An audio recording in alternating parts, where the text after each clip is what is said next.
All right.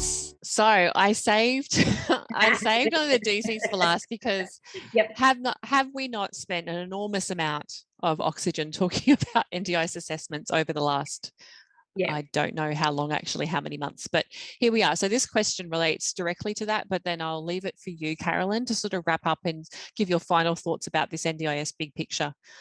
So the question is, now that independent assessors won't be doing my NDIS reports, will I continue to use the physio and other therapists to do all my reports? So I love this question. I am firmly camp we will see some form of independent assessment down the track, whether that's now or in the future. The agency has flagged it multiple times. Even the language that's being utilised about independent assessments not continuing in their current formats. The recent DSS information around the changes to the legislation coming through, that page still links to information around independent assessments. So I'm of this may be on hold for a period. There will be a consultation, there'll be some sort of creation work done, whatever all of this looks like. More consultation. More consultation, but somewhere down the track, we will come to a version of this being the case.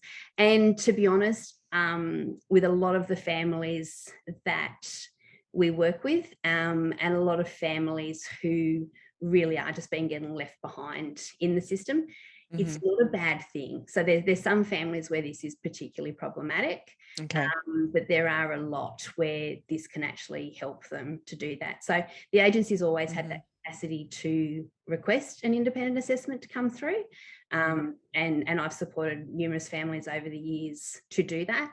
And in each instance that we've done that, it's resulted in higher levels of funding because the support need was properly documented and was explained. So they were those scenarios where life didn't reflect funding and the agency wasn't clear, so the planner has implemented something to get one of these happening to do that. So a little bit different to that bulk sort of process, but we've done some work trialing some of the tools that they've used, and they come up reasonably okay. They don't always show everything that's required, but they come up reasonably okay.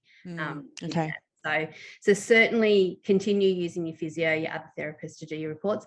Get them to do the assessment, so point in time what your function is around things.